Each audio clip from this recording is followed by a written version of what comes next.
Halo, selamat datang kembali di Zenius Learning Podcast.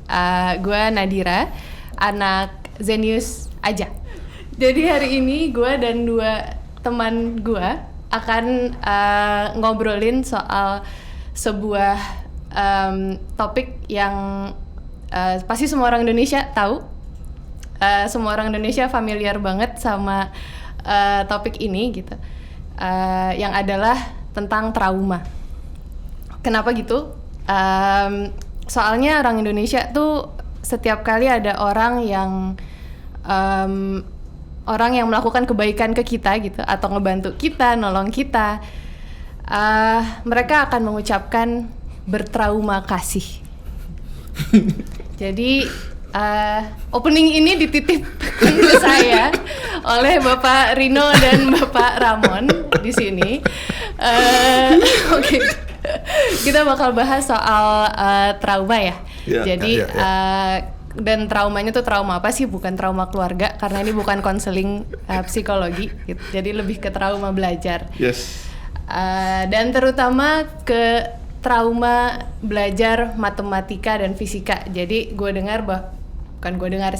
kita mungkin sering dengar gitu di sekolah matematik dan fisika tuh paling sering ditakutin sama anak-anak. Ya. Tapi di sini ada bapak-bapak sekalian yang ternyata menyukai sekali gitu matematika dan fisika. Bener nggak? Suka banget? Iya. Ya. Bisa dibilang. Oke. Tapi juga si traumanya ini jangan kebawa kemana-mana, jadi nanti trauma yang definisinya aneh-aneh. Iya. Ya mungkin kita bisa mulai dari ini dulu kali, fenomenanya gitu yang kita temu.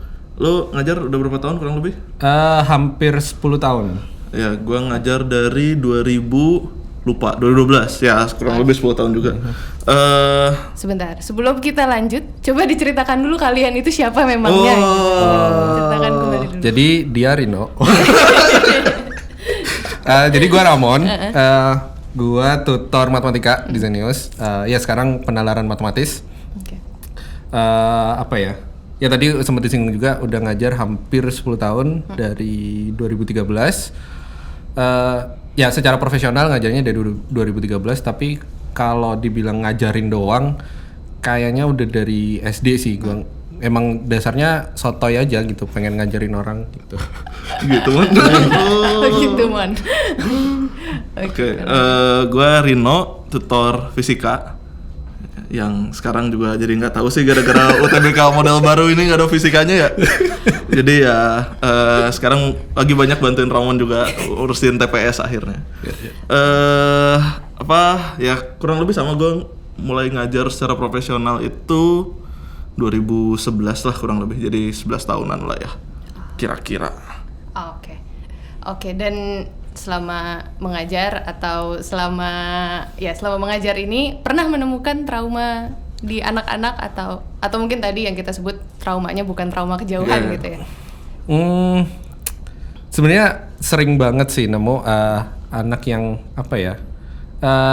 sebenarnya tuh kalau diajak ngobrol biasa, bicara, pikirannya masih runut gitu loh. Tapi entah kenapa kalau udah mulai masuk angka, wah bang, gue nggak ngerti ini harus diapain angkanya gitu. Dan ketika gue telusurin ya, probing dikit, ternyata mereka udah antipati duluan sama matematika gitu. Karena mungkin ketika pertama terekspos dengan matematika, mereka kayak ketemu hal yang baru, tapi nggak dijelasin ini hal yang barunya tuh kepakainya di mana, konteksnya kayak gimana, ini tuh apa sih sebenarnya. Tapi sekedar ini ada angka, cara pakainya begini, protokolnya begini, dah gitu aja. Kalau fisika biasanya kalimat yang sering keluar, aku suka kak fisika, tapi bla bla bla bla bla bla bla bla. Nah, tapinya ini panjang. Contoh satu apa tuh biasanya? Contohnya aku nggak bisa pakai rumusnya, aku nggak hafal rumus segala macam. Ya banyak sih. Jadi ini juga ada sedikitnya, sebenarnya nggak kalau gue bahas terlalu dalam si fisikanya ntar malah jadi kepanjangan. Tapi kesalahan paling dasarnya tuh biasanya orang nganggep fisika itu sama-sama matematik. Jadi kalau tadi Ramon ngomongnya soal matematik tuh isinya angka dan protokol dan segala macam, fisika tuh jadi seolah-olah cuman rumus, cuman hukum 2 Newton apa, sigma F sama dengan M kali A, that's it gitu. Padahal sigma F sama dengan M kali A tuh ngegambarin satu kejadian. Kejadiannya apa, itu kita tarik gitu, kita track back, kita jadiin satu formula, jadiin satu model, jadiin satu model supaya model ini bisa berlaku di beberapa di konteks yang sama gitu. Nah ininya nih kadang-kadang si anak-anak ya bukan cuma anak-anak sih, maksudnya nggak 100% salah anak-anak pasti. Tapi pembelajarannya yang terjadinya biasanya oh ya udah sigma F sama M kali A dikasih F-nya sekian, M-nya sekian, cari A-nya. Jadinya jadi apa ya? Jadi apa istilahnya? Jadi sangat nyuruh banget apa ya? Gitu. Asertif. Sedap sekali. Asertif itu apa? Tidak punya asertif. Oh. Asertif tuh ya lu firm dengan ini harus begini gitu. Ini apa? Rigid ya? Rigid ya, kaku. Oke, dan seringkali itu yang membuat ketakutan anak-anak untuk belajar matematika atau fisika gitu, atau gimana? Salah satu faktornya kali ya. Salah satunya itu. Terus salah duanya juga asing juga kali ya mungkin ya. Jadi ketika SD sebetulnya kan udah belajar IPA ya. Berarti kan sebenarnya udah dapat fisika gitu. Udah dapat fisika, kimia, biologi. Tapi ketika dinamain fisika, yang misalnya ini konteks fisika, dinamain fisika di SMP. Jadinya ya, tapi SMP sekarang udah IPA juga ya? Seingat gua SMP udah IPA terpadu lagi. Udah IPA terpadu. Nah, dulu zaman gua jadi ketahuan umur. Zaman gua tuh dipisah fisika. Nah, itu begitu ada kata fisikanya tuh terus jadi ini apa nih fisika, gua nggak ketemu di SD. Jadinya jadi emang jauh dan dari awal tuh dianggap basic untuk itu tuh nggak ada. Iya, jadi wah ini susah nih, ditambah dengan hantu-hantu yang diberikan oleh manusia-manusia sebelumnya juga kadang-kadang fisika tuh susah, matematika susah. Jadi praduganya banyak. Betul. Kalau matematik gimana? Apa ya? Gua sebenarnya agak pet peeve sih, tapi gue paling kesel ketika ngelihat matematika itu di-treat bukan sebagai bahasa. Oh, I see. Karena menurut gue matematika itu bahasa. Makanya ketika gue ngejelasin, meskipun pakai notasi-notasi yang rumit, gue pasti ajarin cara bacanya dulu gitu. Kayak misalkan limit X tanda panah 5 dari apa gitu. Pasti gue bacain. Limit itu artinya kita udah tahu mendekati. Oh berarti kalau X-nya mendekati nilai 5, maka si fungsi ini nilainya berapa. Nah, kalau digituin, oh mendekati sekian bang. Tapi kalau gue langsung, ya ini nilainya berapa? Pasti nggak ngerti gitu loh. Karena ya itu tadi, bukan dianggap bahasa, tapi dah ini angka pakai gitu. Oke, tapi kalau misalnya berarti metode untuk, maksudnya ya konsep, kita balik lagi ke konsep itu sebenarnya tidak menakutkan gitu. Berarti yang bikin fenomena ada orang pada takut sama matematika dan fisika sendiri di sekolah tuh apa? Lebih banyak sih pertama ketemu belajarnya nggak benar, maksudnya bukan nggak benar, gimana ya? Kalau gue ngomong belajar nggak benar kesannya kayak ngata-ngatain, tapi maksudnya ada ketidakefektifan gitu. Ketidakefektifannya gue udah kayak PNS. Kayak misalkan contohnya misalkan guru yang nggak cocok. Ada guru kan cocok-cocokan ya. Guru kan kayak dokter ya. Ya lu bisa ngomong guru A enak banget segala macam buat siswa nomor 1, siswa nomor 2 mungkin beda lagi gitu. Bisa guru yang nggak cocok. Terus bisa juga ada apa ya? Kalau misalkan untuk anak SMA yang pelajaran-pelajaran yang jadi building blocks di SD SMP itu ada yang bolong. Ya benar. Misalkan kita mau ngomongin matematika aja konteksnya ya. Misalkan matematika limit tadi gitu. Ngerjain limit kalau aljabarnya ngaco, ya udah hancur gitu. Itu kayak lo mau belajar lari tapi nggak bisa jalan, Iya, nggak bisa gitu. Dan itu biasanya miss-nya di mana kalau kayak gitu? Misalnya pendidikan dasar tentu saja. Di pondasi awalnya. Oke. Karena Pendidikan dasar not necessarily SD maksudnya ya. Iya. gue pernah actually nemu kasus kayak gitu soalnya. Sekitar beberapa tahun lalu. Gue sempat ngajar junior gue untuk mata kuliah matematika bisnis. Isinya sebenarnya kalkulus, tapi konteksnya bisnis. Nah, ketika gue ajarin gini, gue nggak ngerti bang. Terus gue tes sebenarnya, gue coba tes karena gue curiga sekian tambah sekian berapa sih? Lama. Dia ngitungnya lama banget. Jadinya, oke, gue berarti bener ke basicnya dulu. Gue instead of kita belajar mat bisnya, enggak, kita belajar ini dulu nih, fundamentalnya dulu nih, apa nih? Gitu. Tapi maksudnya untuk ketika seseorang udah takut atau udah masang si blocking tadi itu gitu, how easy for them untuk mau belajar lagi sebenarnya? Berat sih. Maksud gue berat tapi bukan berarti nggak bisa ya. Ini gue yakin hubungannya sama growth mindset juga. Maksudnya kalau lu punya growth mindset yang cukup, ya basically lu ngerasa bisa melakukan apapun gitu. Maksudnya bisa mengubah apapun dalam diri lu. Tapi biasanya growth mindset ini kan juga masih nggak sering lah kita ketemu gitu. Jadinya ketika nemu blocking tuh cenderung pasrah. Tapi cara ngebenerinnya gimana? Cara ngebenerinnya kalau gue seneng pakai pendekatan fisika tuh gini. Fisika tuh kayak teman kencan. Asik. Oke. Kayak teman kencan yang susah dideketinnya. Tapi cakep banget. Oke. Ya lu ngedeketinnya nggak bisa cuman tiba-tiba ngasih bunga terus dia mau jalan sama lu gitu. Iya. Apa yang membuat fisika ini? Wah. Aduh. harus dilihatnya, harus dideketinnya pelan-pelan. Ngelihat sininya dulu. Kalau ibaratnya bola tuh lu deketin sininya dulu. Oh iya, ini bagian sininya menariknya sebelah sini. Kalau ditusuk pecah tapi. Iya. Aduh. Lanjut. Iya. Tapi kadang-kadang orang tuh nggak bisa ngelihat the beauty of it-nya gitu. Oke. Apa ya?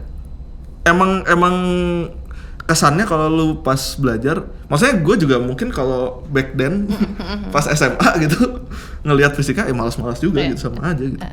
Oh by the way ada fakta menarik, gue kelas 2 kelas 3 tuh naik bersyarat gara-gara fisika.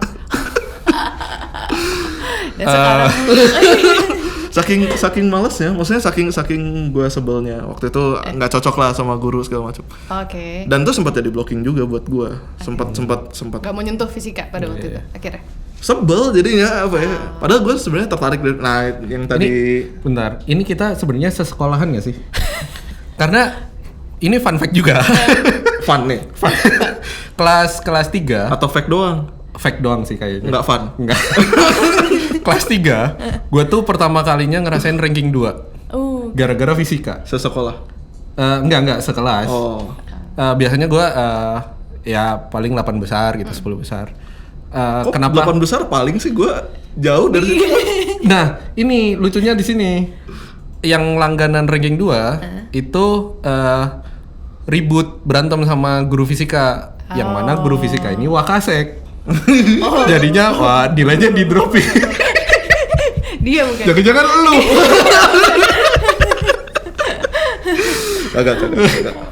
Agak. Ayolah. Ya udah, iya. Harus nggak bisa ya, balik lagi ke pertanyaan yang tadi, nggak bisa sontak, nggak bisa langsung berubah gitu. Lu nggak bisa ngarep orang berubah berubah suka fisika dari 0 ke 1 gitu. Mungkin tiap harinya ditumbuhin 0,01 dulu.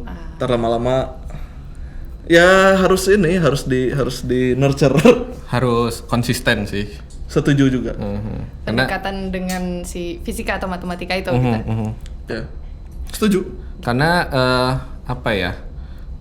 Gimana lu bisa suka dengan sesuatu? Nggak usah suka deh. Gimana lu bisa menghilangkan nggak sukaan lu kalau lu jarang ketemu juga gitu?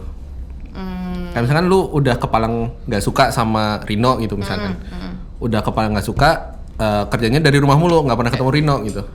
Mengutip salah satu peribahasa Jawa. Witing tresno, Jalaran soko kulino. Yang artinya? datangnya cinta. Karena terbiasa. Oke. Tuh. Oke. Dan kalau itu mau kita aplikasikan ke tadi kan ke fisika dan ke matematika specifically gitu. Kalau ke apa ya? Ke kesulitan anak-anak dalam belajar gitu tuh gimana sih? Oke. Sebenarnya yang tadi kita omongin juga tidak terbatas di matematika dan fisika juga ya. Pelajaran apapun, materi apapun, kalau lu suka pasti belajarnya lebih mudah. Sehingga ya lu kalau pengen mudah belajarnya ya usahakanlah untuk suka gitu. Nggak usah suka dulu deh. Nggak benci aja. Iya. Nggak benci aja. Netral, dulu. at least Netral ya. aja dulu gitu. Biar apa? Biar lu sering ketemu dulu. Udah sering ketemu, lama-lama kan naksir gitu. Nah, baru tembak. Sebetulnya ada yang menarik juga sih. Ini gue mengutip salah satu dosennya Bapak Ramon ini. Pak Iwan Pranoto namanya. Oke, dosen apa boleh? Dosen matematika. Matematika. Ya. Beliau pernah nulis di salah satu kolom. Ya gue bacanya di buku sih. Bukunya kumpulan kolomnya dia di Kompas. Itu apa? Belajar yang efektif. Kalau berdasarkan teori otak itu harus memenuhi 3 aspek. 3 aspeknya yaitu 1, baru, 2, bentar lupa gua. Baru, aman. Oh iya aman. 3, Yang ketiganya challenging. Challenging. Menantang. Baru, aman dan ada tantangannya. Oke. Tapi biasanya yang terjadi bukan biasanya sih. Acap kali. Ini ngutip langsung loh. Bukan paraphrase. Di pembelajaran di sekolah itu biasanya kalau baru mah udah pasti baru lah ya. Materi kan pasti ada baru terus gitu. Tapi aman sama challengingnya ini kadang-kadang ada masalah di aman sama challenging. Ini ketika di sekolah. Ketika di sekolah. Oke. Aman misalkan. More likely siswa ketemu lingkungan yang nggak aman ketika belajar. Nggak amannya maksudnya bukan ada pencurian. Ada tawuran setiap hari. Ya walaupun mungkin ada ya, tapi bukan itu. Oke. Maksudnya nggak aman di sini adalah nggak ada ruang untuk siswa bikin salah. Resiko yang ditanggung ketika lu salah itu cukup besar. Oke. Padahal naik kelas. Seperti nggak naik kelas. Padahal belajar itu harus salah. Ya. Kita belajar tuh dari bikin salah. Salah itu ketika lu belajar terus salah, lu akan dapat sesuatu dari ini. Analogi yang gue sering pakai kalau gue lagi ngajar dan lagi ngomong ini nih adalah kalau lu lagi mau ke rumah temen lu, terus dikasih alamatnya sama temen lu, mana jalan yang lebih lu apalin. Kalau lu langsung pakai aplikasi peta, atau lu nyasar dulu. Lu pasti lebih apa kalau nyasar dulu. Kalau lo pakai aplikasi peta lo langsung jalannya ke sini bla bla bla bla bla, disuruh balik lagi nggak akan bisa. Pasti lo pakai itu lagi dulu. Sementara kalau nyasar dulu lo tahu pas kalau kesini nyasar. Jangan. Makanya pengalaman itu adalah guru yang terburuk sebetulnya. Karena nggak mau ulangin lagi. Kalau pengalaman guru yang terbaik, masa udah dialamin, udah salah terus mau salah nggak bisa. Tapi lu tau nggak sebelum pengalaman kita dapat apa? Apa? Pengveti-vetaan. Waduh. Mereka nggak tahu. Cuman kita. Oke, tadi baru yang aman. Yang ketiga challenging. Nah, challengingnya biasanya challenge yang dihadapi oleh anak-anak ini kayak harusnya kan kayak naik tangga. walkable lah, bisa dijalani gitu, lu bisa jalan. Kalau ini kayak lu nemu tembok, kayak nemu dinding gitu. Itu tantangan juga tapi. Tantangan, lu bisa manjat kan? Iya. Tapi Ya, tapi manjat kan jauh lebih susah gitu. Sehingga si anak nih ngerasa wah nih gua nemu tembok gitu, bukannya jadinya nggak seru gitu. Nah, in contrary gue bikin kontras sama ketika main game. Oke. Kok lu tahu sih materi gua? Kan kita sehati. Oh, oke. Ketika main game itu lebih ke si baru aman sama challengingnya itu ada beberapa game yang gini deh, game yang sukses pasti memenuhi 3 itu. Oke, si baru dan dia aman dan challenging. Oke. Contoh Dota deh. Oke. Dota tuh selalu ada yang baru setiap gamenya di setiap matchnya. Aman karena ya udah lu kalah juga nggak apa-apa. Paling tapi kan tembak-tembakan. Iya. Dota nggak tembak-tembakan. Oh enggak ya, maaf. Maaf. Tapi apa namanya? Ya itu tadi. Amannya Kalau lu kalah ya paling MMR doang turun. Ya. Terus paling diceng-cengin. iya, paling ceng-cengin. Stake-nya tidak setinggi Stake-nya itu. Stake-nya tidak setinggi itu. Sama nomor 3 tadi apa? Challenging. Karena setiap match lu pasti bikin suatu kesalahan tertentu yang bisa lu bisa lu overcome di match berikutnya. Oh, oke. Atau apa? D&D. Iya. Dia kalau dia kurang populer sih ya. Iya, kurang populer. Tapi basically board game deh, board Iya, game board yang game. lebih ini. Ular tangga deh, kalau ular nggak. tangga Iya. gitu ya. Ular tangga, Ludo gitu. Ular tangga. Lu do, gua don. Aduh. Ular tangga tuh ketika lu udah mainin 100-200 kali gitu, jadinya jadi membosankan. Karena nggak ada patch-nya kan. Nggak ada kebaruannya. Nggak ada kebaruannya. Iya. Papannya itu mulu. Naiknya ke situ-situ Ke situ mulu. mulu. Iya. Gua dulu waktu kecil sampai punya papan ular tangga yang gua tahu ular di nomor berapa turunnya ke nomor berapa. Iya. Karena udah nggak ada lagi yang gua bisa pelajari dari situ gitu. Iya. Tapi lu pas main ular tangga nyiapin anti racun nggak? Biar nggak kena bisa. Ya itu, jadi si 3 itu. Nah, biasanya begitu kena nih, begitu nabrak tembok, begitu ketemu lingkungan yang nggak aman, ya siswa kabur. Shutdown lah at least. Iya, at least maksudnya kabur tuh Motivasi jadi itu nggak ada gitu. antipati lah Antipati, minimal. ya. Jadi aduh ini belajar tuh nggak seru. Oke. Padahal mudah dan menyenangkan. wah, Bukan. ya kan. Tapi berarti maksudnya yang bisa kasih support itu gitu, support 3 itu ke anak-anak tuh siapa dan apa dan gimana? Mungkin tanggung jawab lebih banyak ditopang oleh tenaga pengajar dan pendidik ya, karena yang nyiapkan kurikulum, nyiapkan rencana pelajaran itu kan dari tenaga pengajar dan pendidik. Sementara kalau dari sisi pelajar mungkin lebih ke arah manajemen diri sih ya. Ekspektasi terutama karena wajar ketika lu nggak langsung tahu suatu hal. Iya. Karena ya semua orang pasti ngalamin itu gitu. Nggak semua orang malam ini belajar besoknya udah langsung jadi ngeluarin paten gitu. Nggak ada yang instan. Nggak ada yang instan. Mie instan aja direbus dulu. 3 menit lagi. Iya. Nggak Itu instan. Enggak sih. Iya. Gitu. Enak. Iya. Oke. Lanjut. Apa tadi? Wah. Aduh. Gitu. Lingkungan. Jadi tadi tenaga pengajar udah, pelajar udah. Lingkungan terutama lingkungan teman, lingkungan keluarga itu juga berperan besar banget sih. Karena ya lu lebih sering ketemu mana sih? Sama guru atau sama orang tua? Lebih sering ketemu mana? Dibandingin sama teman gitu misalkan.